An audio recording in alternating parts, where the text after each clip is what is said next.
आज प्रधानमंत्री की 2 पब्लिक अपीयरेंस हुई। नरेंद्र मोदी आज 2 बार बोले, एक बार लोकल पर्सपेक्टिव में और दूसरी बार नेशनल इंटरनेशनल पर्सपेक्टिव में। राजस्थान के भीलवाड़ा में मोदी ने 100% गुर्जर वोट को अपनी ओर करने का पासा फेंक दिया, तो दिल्ली आकर प्रधानमंत्री ने पर्दे के पीछे से साजिश करने वाले विरोधियों को डायरेक्ट वार्निंग दे दी। 24 से पहले 23 में 9 फ्रंट सज रहे हैं और मोदी फ्रंट फुट पर आ गए हैं। मोदी ने आज जो कहा उससे 23 कितना डिसाइड हुआ, 24 कितना डिसाइड हुआ, इस रिपोर्ट में देखिए।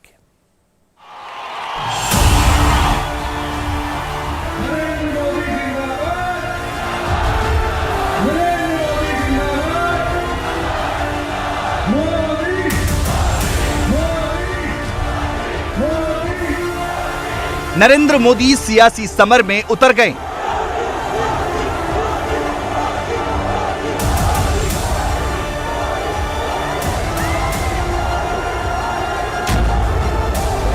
मोदी के टारगेट पर हैं 350 सीटें। राहुल गांधी अपनी पैदल यात्रा की मंजिल तक पहुंचने वाले हैं। ये सिर्फ 1 एकड़ जमीन पर कृषि करके हर महीने 1 लाख तक कमाते हैं। इनसे सीखना है तो फ्रीडम ऐप को अभी डाउनलोड कीजिए। राहुल के टारगेट पर हैं 150 से 200 सीटें। अरविंद केजरीवाल दिल्ली और पंजाब के बीच शटल सर्विस बन गए।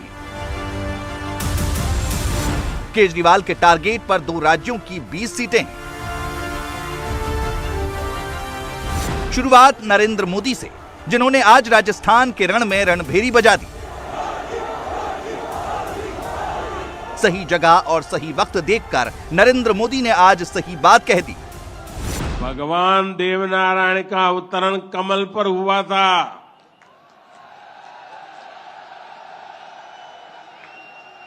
और G20 का जो लोगो है उसमें भी कमल के ऊपर पूरी पृथ्वी को बिठाया है। ये भी बड़ा संयोग है। और हम तो वो लोग हैं जो पैदाइशी कमल के साथ हुई है।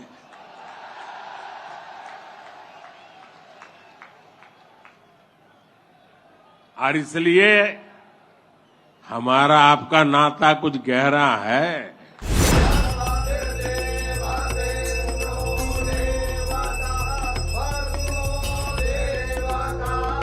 प्रधानमंत्री दिल्ली से 500 किलोमीटर दूर भीलवाड़ा के देवनारायण मंदिर गए। इस मंदिर की पहचान गुर्जर समाज के तीर्थ स्थान की है।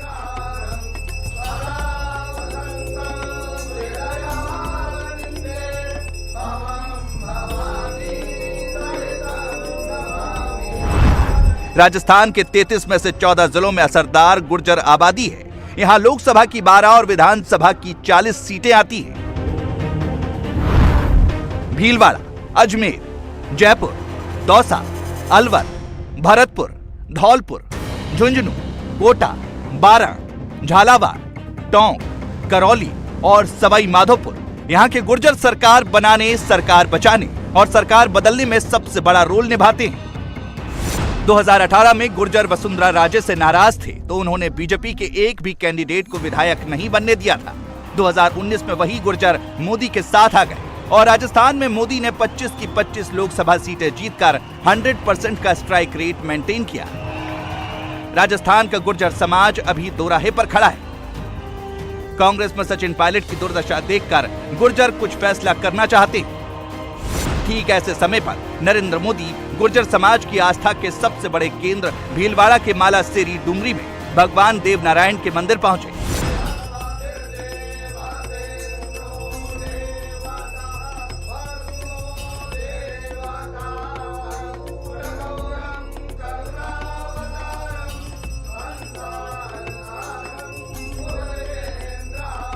इस पावन अवसर पर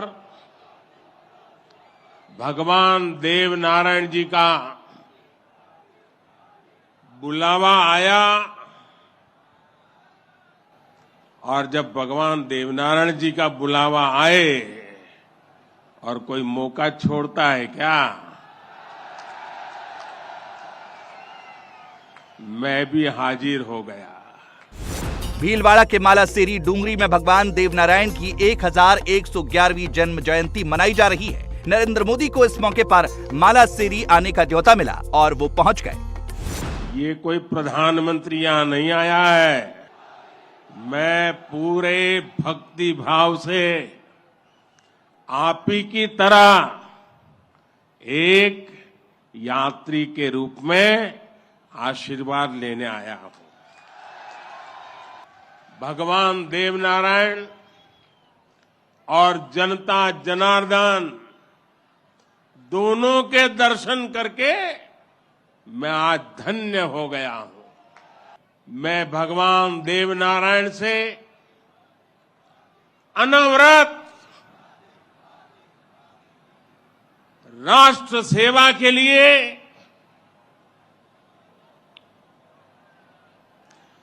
गरीबों के कल्याण के लिए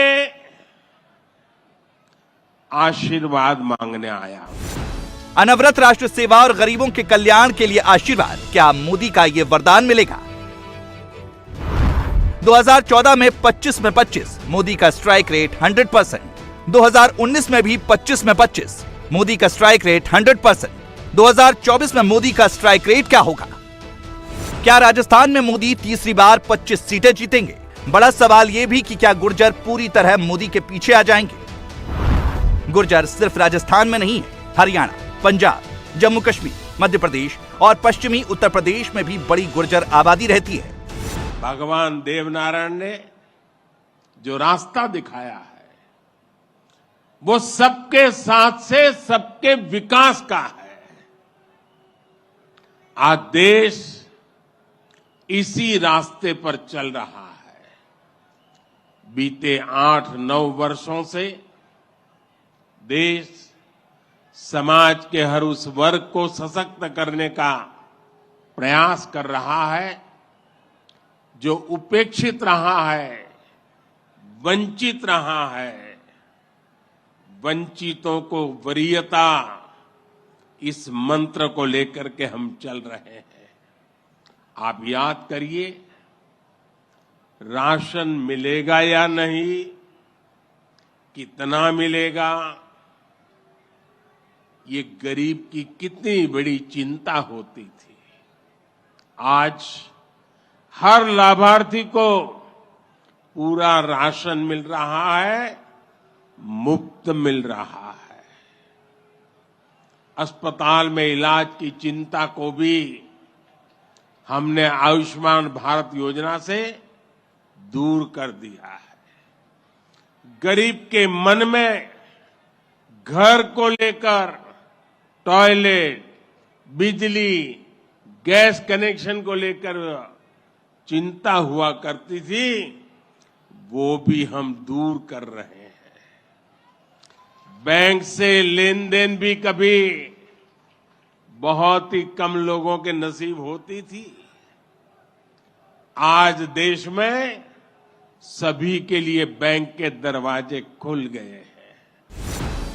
भगवान देवनारायण के मंदिर जाकर मोदी ने पूरे गुर्जर समाज को मैसेज दिया। इसका असर राजस्थान के बाहर भी जाएगा। सबसे बड़ी शक्ति क्या है? किसकी शक्ति से, किसके आशीर्वाद से? भारत अटल है, अजर है, अमर है। मेरे प्यारे भाई और बहनों, ये शक्ति हमारे समाज की शक्ति है। देश के कोटि कोटि जनों की शक्ति है। राजस्थान से पहले प्रधानमंत्री पिछले हफ्ते महाराष्ट्र गए थे। राजस्थान की तरह महाराष्ट्र भी मोदी के लिए हाई स्कोरिंग स्टेट है। –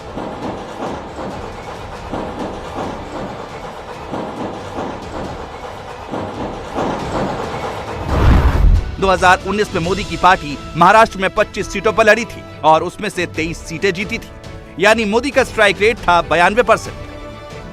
तब मोदी ने 23 सीटें शिवसेना को दी थी, जिसमें उद्धव की पार्टी ने 18 सीटें जीती। उद्धव बाद में कांग्रेस और एनसीपी के साथ चले गए और एकनाथ शिंदे वहां से अलग होकर मोदी के पास चले आए। उद्धव ठाकरे कहते हैं कि महाविकास अघाड़ी महाराष्ट्र में 40 सीटें जीतेगी। राजनीति में ऐसे वादे कर दिए जाते हैं, कोई इनको सीरियसली नहीं लेता, क्योंकि ऐसे वादों के पीछे कोई सब्सटेंस नहीं होता। नरेंद्र मोदी ने एक और स्ट्राइक की। मोदी राजस्थान से दिल्ली लौटे तो एनसीसी के 75 साल पूरे होने पर एक स्पेशल प्रोग्राम में शरीक हुए। सलामी गारद लेने के बाद मोदी ने नौजवानों के सामने बहुत बड़ी बात कह दी। गौर से सुनिए, प्रधानमंत्री का ये बयान आने वाले दिनों में राजनीति की दिशा तय करेगा। देश को तोड़ने के कई बहाने ढूंढे जाते हैं, भांति भांति की बातें निकाल करके मां भारती के संतानों के बीच में दूध में दरार करने की कोशिशें हो रही है। लाख कोशिशें हो जाए, मां के दूध में कभी दरार नहीं हो सकती।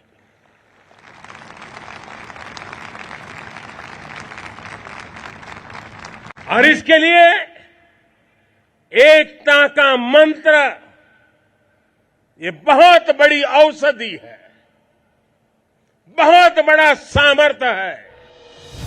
राहुल गांधी टी शर्ट से जैकेट में आ गए। जम्मू कश्मीर में कल उनके साथ उमर अब्दुल्ला दिखे थे, आज महबूबा मुफ्ती नजर आई। उमर और महबूबा दोनों के आने से इतना तो क्लियर हो गया है कि जम्मू कश्मीर में अब कोई थर्ड फ्रंट नहीं होगा। जम्मू कश्मीर में जब भी चुनाव होगा वहां आमने सामने की लड़ाई होगी। एक ओर नरेंद्र मोदी होंगे, दूसरी ओर राहुल गांधी के साथ फारूक, उमर और महबूबा होंगे। नरेंद्र मोदी देश की बात करेंगे, राहुल गांधी और उनके साथी 370 की बात करेंगे।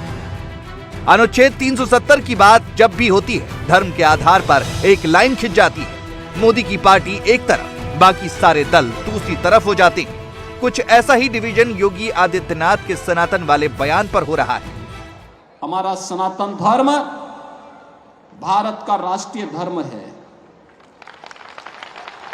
हम सब अपने व्यक्तिगत स्वार्थों से ऊपर उठ करके अपने इस राष्ट्रीय धर्म के साथ जुड़ते हैं। हमारा देश सुरक्षित हो, हमारे मान बिंदुओं की पुनर्स्थापना हो, गौ ब्राह्मण की रक्षा हो, किसी कालखंड में अगर हमारे धर्मस्थलों को अपवित्र किया गया है, उनकी पुनर्स्थापना का एक अभियान चले। और इस अभियान का क्रम आज आप देख रहे होंगे। अयोध्या में 500 वर्षों के बाद प्रधानमंत्री मोदी जी के प्रयास से भगवान राम के भव्य मंदिर के निर्माण का कार्य आज पूरा होने जा रहा है। आज भारत की भावनाओं के अनुरूप भारत का राष्ट्रीय मंदिर भगवान राम के भव्य मंदिर के रूप में स्थापित हो रहा है। योगी आदित्यनाथ ने हिंदू धर्म की नहीं, सनातन धर्म की बात की। योगी ने राम मंदिर का जिक्र किया। योगी ने मुगलिया सल्तनत काल में हिंदू आस्था के केंद्रों पर हुए हमलों और मंदिर तोड़ने के इतिहास का जिक्र किया और गाय व ब्राह्मण की रक्षा का संकल्प लिया। रामचरितमानस विवाद में स्वामी प्रसाद मौर्य की तरफदारी करने आए अखिलेश यादव ने योगी के बयान को जाति का टर्न दे दिया। मैं समझता हूं धर्म का ठेकेदार कोई नहीं हो सकता। बीजेपी धर्म के ठेकेदार नहीं हो सकती। बीजेपी के लोग पिछड़ों को शूद्र, दलित को शूद्र मानते हैं। बीजेपी के लोग हम सबको शूद्र मानते हैं। स्वामी प्रसाद मौर्य जी को मैंने कहा है कि जाति जनगणना के आंदोलन में आगे बढ़ें। स्वामी प्रसाद मौर्य ने रामचरितमानस को दलितों के लिए अपमानजनक बताया था। अखिलेश ने उसमें पिछड़ों को भी जोड़ दिया और बीजेपी को ब्राह्मणवादी पार्टी ठहरा दिया। इसका गुणागणित सीधा है। यूपी में पिछड़ा आबादी करीब 40% है। यूपी में दलित आबादी करीब 22% है। यूपी में मुस्लिम आबादी करीब 19% है। तीनों को मिला दें तो 81% होता है। ओबीसी और दलितों को शूद्र की कैटेगरी में बताकर अखिलेश यादव ने अपने लिए 80-20 का नया फॉर्मूला बनाया है। मोदी और योगी सनातन धर्म जोड़ रहे हैं। राहुल गांधी कहते हैं कि वो भारत जोड़ रहे हैं। अखिलेश यादव जाति जोड़ने में लगे हैं। अखिलेश को लगता है कि कमंडल के विरोध में फिर से मंडल खड़ा किया जा सकता है। जातियां जोड़कर वो बीजेपी को हरा सकते हैं। लेकिन एक तो ये 90 के दशक का हिंदुस्तान नहीं है, दूसरे अखिलेश को नुकसान होने के पूरे चांस है। प्रयागराज से लेकर अयोध्या तक अखिलेश और स्वामी प्रसाद मौर्य की सद्बुद्धि के लिए संतों ने यज्ञ शुरू कर दिया। सब में दिखाई पड़ते हैं, केवट से, शबरी से, जटायु में, सब में हमने राम को देखा है। और रामलला का जो मंदिर बन रहा है उसमें शबरी और केवट की मूर्तियां लगाई जा रही हैं। पता नहीं कैसे स्वामी प्रसाद मौर्य जी को कहां से ये किसने प्रेरणा दे दिया कि चुनाव जीतने के लिए आप ऐसी भाषा का प्रयोग करो, आपको राष्ट्र विरोधियों का समर्थन मिलेगा। अरे एक नेता को ऐसी भाषा नहीं बोलनी चाहिए जो राष्ट्रद्रोह फैला दे। नाम रहा संतन आधीना, नाम रहा संतन आधीना, संत बिना कोई नाम न चिन्हा, नाम रहा संतन आधीना, संत बिना कोई नाम न चिन्हा। घिरी बदरिया पाप की, कट कट गिरे अंगार, और संत न होते जगत में तो जर मरता संसार, तो जर मरता संसार। सपा नेता स्वामी प्रसाद मौर्य ने कहा कि सिर्फ उनसे ब्राह्मण नाराज हैं, तो मैं इन तुष्टीकरण की राजनीति करने वालों की आज मैं पोल खोल रहा हूं कि कितने जो है तो खतरनाक होते हैं। इनको न तो जनता से मतलब है, न तो देश से मतलब है। अभी जब चुनाव आया था तो उस समय यही समाजवादी पार्टी के लोग कहते थे कि परशुराम की मूर्ति बनाएंगे, और अब जो है कहते हैं कि सिर्फ ब्राह्मण नाराज है। मतलब कैसे गिरगिट जैसे ये लोग रंग बदल रहे हैं। लगातार एक नहीं अनेक बार हमारी जो आस्था है, आस्था पर कुठाराघात कर रहे हैं। मैं पूछना चाहता हूं अखिलेश यादव जी से कि कौन इनको प्रसाद दे रहा है कि बार बार स्वामी प्रसाद मौर्य सनातन धर्म संस्कृति के बारे में और हिंदुत्व के बारे में और साधु संतों के बारे में उल्टी सीधी बोल रहे हैं।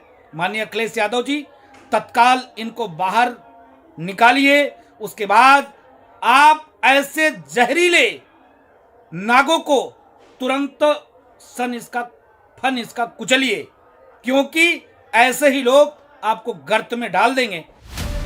राहुल गांधी रामचरितमानस विवाद से बचते हुए चल रहे हैं। बालाकोट और सर्जिकल स्ट्राइक पर भी राहुल ने भूल सुधार की है, मगर 370 पर कांग्रेस की लाइन और सर्जिकल स्ट्राइक पर दिग्विजय सिंह की लाइन कांग्रेस को डैमेज कर सकती है। अरविंद केजरीवाल इस फ्रंट पर सेफ खेल रहे हैं। पंजाब और दिल्ली में वो सस्ती बिजली और मोहल्ला क्लिनिक के दम पर ही 20 सीटें जीत लेना चाहते हैं। फुटपाथ पे कुछ एक पत्थर टूटा, कहीं कुछ टूटेगा, तुरंत 24 घंटे के अंदर उसको रिप्लेस किया जाएगा, उसको रिपेयर किया जाएगा, ताकि हमारी सड़कें हमेशा चमकती और सुंदर नजर आएं। 10 साल के लिए हम इसका रिपेयर का कॉन्ट्रैक्ट दे रहे हैं। उसी तरह से सड़कें अगर कहीं गड्ढा होगा, उस गड्ढे को 24 घंटे के अंदर रिपेयर किया जाएगा। कहीं सड़क पे कोई क्रैक आएगा, उस क्रैक को 24 घंटे के अंदर रिपेयर किया जाएगा। इन 10 साल के अंदर हर सड़क को 2 बार रीसर्फेसिंग की जाएगी। केजरीवाल के पास लोकसभा में 0 सीटें, उनको 0 से 20 सीटों तक जाना है। राहुल गांधी के पास 53 सीटें, उनको 100 सीटें जोड़कर कम से कम 153 तक पहुंचना है। नरेंद्र मोदी का टारगेट सबसे बड़ा है, उनको 303 सीटों से बढ़कर 350 सीटों तक जाना है। मोदी की इमेज ग्लोबल है, मोदी की सोच नेशनल है और मोदी का अप्रोच बिल्कुल लोकल है। यह मोदी की यूएसपी है जो इस वक्त भारत के किसी और नेता में नहीं। भारत के हम लोग हजारों वर्षों पुराने अपने इतिहास, अपनी सभ्यता, अपनी संस्कृति पर गर्व करते हैं। दुनिया की अनेक सभ्यताएं समय के साथ समाप्त हो गई, परिवर्तनों के साथ खुद को ढाल नहीं पाई। भारत को भी भौगोलिक, सांस्कृतिक, सामाजिक और वैचारिक रूप से तोड़ने के बहुत प्रयास हुए, लेकिन भारत को कोई भी ताकत समाप्त नहीं कर पाई। भारत सिर्फ एक भूभाग नहीं है, बल्कि हमारी सभ्यता की, संस्कृति की, सद्भावना की, संभावना की एक अभिव्यक्ति है। 24 से पहले 23 में जिन 9 राज्यों में चुनाव है, उनमें से एक है मध्य प्रदेश, लोकसभा की 29 सीटों वाला राज्य, जहां 2018 में कांग्रेस की सरकार बनी थी। फिर पार्टी टूटने से बीजेपी की सरकार बनी। नरेंद्र मोदी एमपी आने वाले। मोदी पिछली बार इंदौर आए थे तो प्रवासी भारतीयों से एक बार उज्जैन के महाकाल लोक और नर्मदा के दर्शन जरूर करने की अपील की थी। मुख्यमंत्री की टाइमलाइन को देखें तो पता चलता है कि शिवराज सिंह चौहान इन दिनों जबरदस्त एक्टिव है। शिवराज मंदिर, तीर्थ, नदी, गांव, देहात कुछ भी नहीं छोड़ रहे। कमलनाथ भी उतने ही एक्टिव है। ये सिर्फ 1 एकड़ जमीन पर कृषि करके हर महीने 1 लाख तक कमाते हैं। इनसे सीखना है तो फ्रीडम ऐप को अभी डाउनलोड कीजिए। कमलनाथ ने तो खुद को अगला सीएम भी अनाउंस कर दिया है। मध्य प्रदेश में सवाल 24 का भी है। 19 में मोदी ने यहां 29 में से 28 सीटें जीती थी और 96% का स्ट्राइक रेट मेंटेन किया था। मोदी के 350 वाले लक्ष्य में मध्य प्रदेश की 29 में से 29 सीटें भी शामिल हैं। हर तरफ एक ही चर्चा है कि भारत का समय आ गया है। India's time has arrived. आज पूरी दुनिया भारत की तरफ देख रही है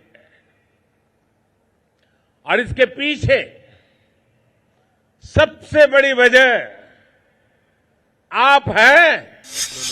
आज से 8 साल पहले अगर कोई कहता कि वो आम चुनाव में 350 सीटें जीतेगा तो उसका मजाक उड़ाया जाता, लेकिन मोदी ने ये टारगेट रखा है तो विरोधी भी इसे सीरियसली ले रहे हैं।